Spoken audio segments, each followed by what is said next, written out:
Chapter 10. Flint ended all of a sudden, and I was in the country. It was like one of those days that's raining on one side of the street and not the other. Here you have Flint and a sidewalk. You take one baby step, and here you have country and a dirt path. On the sidewalk side sign said, "You are now leaving Flint, hurry back." On the dirt path side, "You're now entering Flint, enjoy your stay." I jumped in and out of Flint around 7 times before that got boring and decided I'd better head for Grand Rapids. It was already very, very dark, and unless things were different in the country, it wasn't going to be getting light anytime soon. 120 miles, it didn't take too much time before I'd figure out that 24 hours worth of walking was a lot longer than I thought it would be. I must have been walking for a couple of minutes when everything changed. First off, there were sounds. Flint could be pretty noisy, with what cars honking horns and trucks with no mufflers on them shifting gears and people yelling out at each other, so you couldn't tell if they were happy or about to bust out fighting. Out here in the country, sounds were too loud. But what I was hearing was a sound of bugs and toady frogs and mice and rats playing a dangerous, scary kind of hide and go seek, where they wrestle around and try to keep away from each other or try to find each other. Instead of being tagged and called it like the way human beings play the game, out here the ones that got ate up.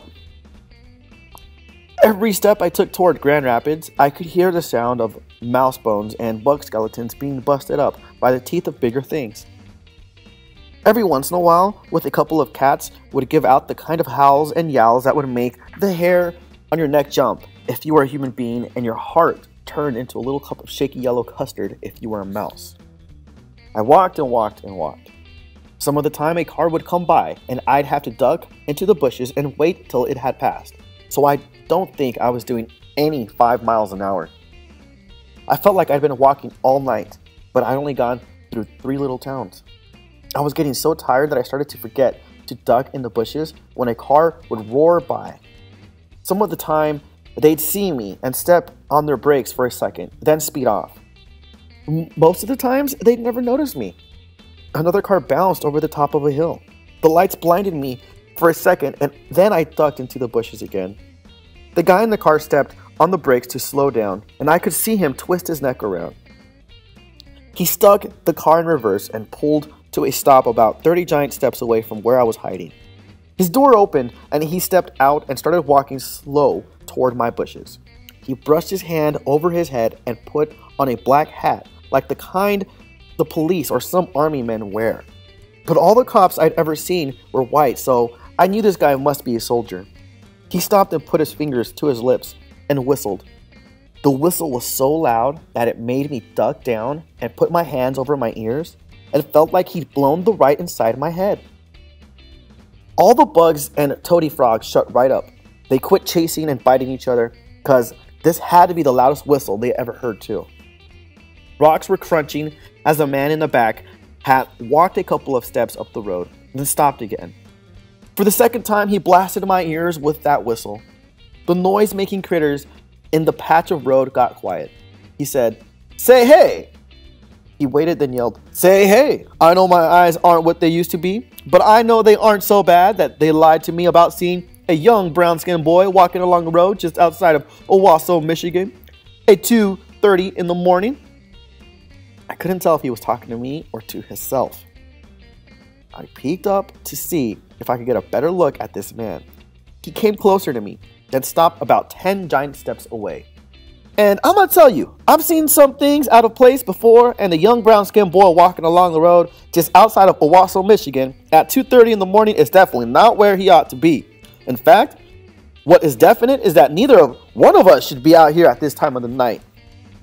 He squatted down and said, "Are you still there?" I raised my head a little higher to get a better look at him and his big car. He left the door open, and I could hear the engine of the car grumbling. It was saying, "Wugga, wugga, wugga, wugga, wugga." "Son," he said, "this is no time to play. I don't know, and I don't care why you out here, but let me tell you, I know you're a long way from home. Are you from Flint?" How could he tell I was from Flint? Just by seeing my face for a second and his headlights? I wonder how Grown folks know so doggone much just by looking at you. Something was telling me to answer him, but I still wanted to get a better look. He stood up. You know what? I bet if I can't get you to come out with the talk, I got something else that might make you show your face. From the quick look I got at you, you seem like a little puny side. I bet anything you're hungry. Just so happens I've got a spare bologna and mustard sandwich and an apple in the car. You interested? Shucks, how did he know I was so hungry? Then he said, might even have some extra red pop. Before my brain could stop, my stomach made my mouth yell out, but I don't like mustard, sir. The man could tell which bushes I was hiding in, but he didn't bum rush them or try to get me. He just laughed and said, well, I didn't check, but I don't suppose the mustard's been glued on it. I bet we can scrape it off. What do you say? I was careful of talking to him this time so he couldn't track where I was. I turned my head and talked sideways out of my mouth like one of those ventriloquists. Just leave them on the side of the road and I'll get to them. And please open the bottle of pop, sir. I don't have a bottle key on me. He squatted back down and said, oh, no, you can't do that. The deal is I feed you and you show me your face. From the way the man talked, he seemed like he was okay. And before my brain could stop, my stomach told the rest of me to slide my suitcase deeper into the weeds and walk out. The man stayed squatted down and said, I knew I saw something. A deal's a deal. I'm gonna get your food, all right? Yes, sir. He stood up, turned his back to me, then ducked inside the car. A second later, he came back with a brown paper bag and a big bottle of red pop. Here it is. He stood there acting like I was going to have to come over to him and get it. Could you put them down and I'll eat them and you can keep driving, sir? He laughed again. Thanks for your concern, but I've got a little time to spare. With him standing there in the dark, dangling the bottle of red pop out of his right hand and the red taillights of the car behind him shining through the bottle, it looked like the reddest red in the world. I walked right up to the man like I was hypnotized. I forgot all my manners and reached out. He raised the bottle over his head. Hold on now. Could I have some pop, sir? He smiled. That's not why I said hold on. I said it because we have some talking to do first. My eyes left the bottle and looked at the man. His hat wasn't a cop hat or a soldier hat. It was the kind of cap men wore who drive fancy cars for rich folks. And it wasn't black, it was red. He said, I've got a problem and I need you to help me figure it out. Uh-oh. What he just said is another one of Bud Caldwell's rules and things for having a funner life and making a better liar out of yourself. This was number 87. Rules and things number 87. When an adult tells you they need your help with a problem, get ready to be tricked. Most times this means they just want you to go fetch something for them. The man said, my problem is I'm not quite as brave as you are. I'm feeling very, very uncomfortable standing on the side of the road just outside of Owasso, Michigan at 2:30 in the morning, and the sooner you can put my mind at ease about what you're doing out here, the sooner we can go both about our business, okay? I nodded. He waited a second and then nodded too. I nodded back. He said, well, I was too doggone tired and hungry to think up of a good lie. Nothing, sir. He looked disappointed. Well, what's your name, son? Bud, not Buddy, sir. Now there's an unusual name. Did you run away from home, Bud, not Buddy? I could tell this guy was poking fun at me, but I answered anyway. Yes, sir. Okay, that's a start. He handed me the bottle of red pop. He must have had it sitting in ice in the car. It was cold and sweet and delicious. After a couple of seconds, he pulled the bottle away from my mouth.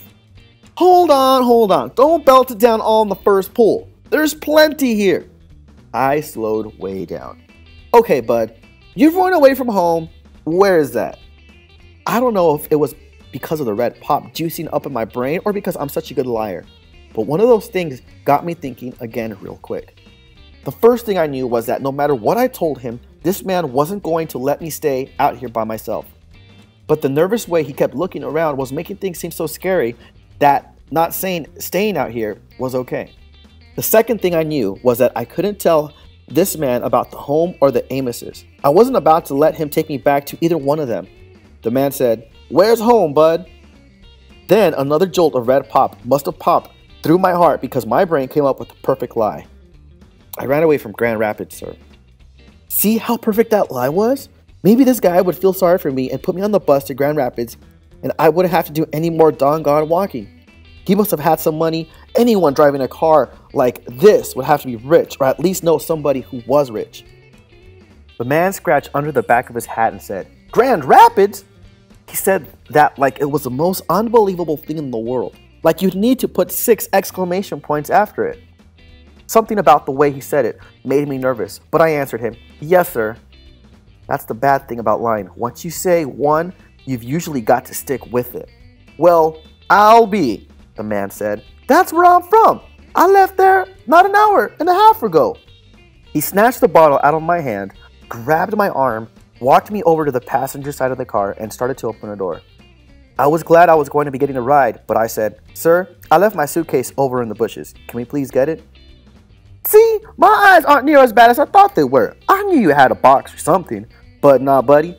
You don't know how lucky you are. I came through here. Some of those Owasso folks used to have a sign hanging along here that said, 'I'm not going to clean up the language for you.' It said, 'To our Negro friends who are passing through, kindly don't let the sun set on your rear end in Owasso.'" He must have not trusted me, because he kept a hold of my arm. We went over to the bushes, and I grabbed my suitcase. Then he walked me back to the car. When he opened the passenger side door, I could see that there was a big box sitting in the front seat. The man never let go of my arm and wrestled the box over into the back seat. If he would have let go of my arm for just 1 second, I would have run like the devil was chasing me. On the side of the box, some big red letters said as clear as anything, "Urgent, contains human blood." Oh man, here we go again. My heart started jumping around in my stomach. The only kind of people who would carry human blood around in a car were vampires. They must drink it if they were taking a long trip and couldn't find any people to get blood from. This guy figured he'd rather have my fresh blood than blood out of a bottle. I barely heard him say, "Get in. I'm going back to Grand Rapids tomorrow. I'll send a telegram to your folks and then take you back." Then he made his first mistake. He let go of my arm. I slid into the car, and as he closed the door behind me, quick as anything, I locked the door and crawled over to the driver's side of the car and pulled that door closed and locked it, just as the vampire reached for the handle to get in. I dug around in my pocket and pulled my knife out and put it under my leg. I put my hands on the steering wheel and locked the gear shift to try to figure out which way was go. I stretched my legs as far as they'd reach and could just get to the gas pedal. I pulled the gear lever down and the car took off with the vampire running as hard as he could to catch me. Wow! If I kept things like this up, I would knock Babyface Nelson off the FBI's 10 most wanted list.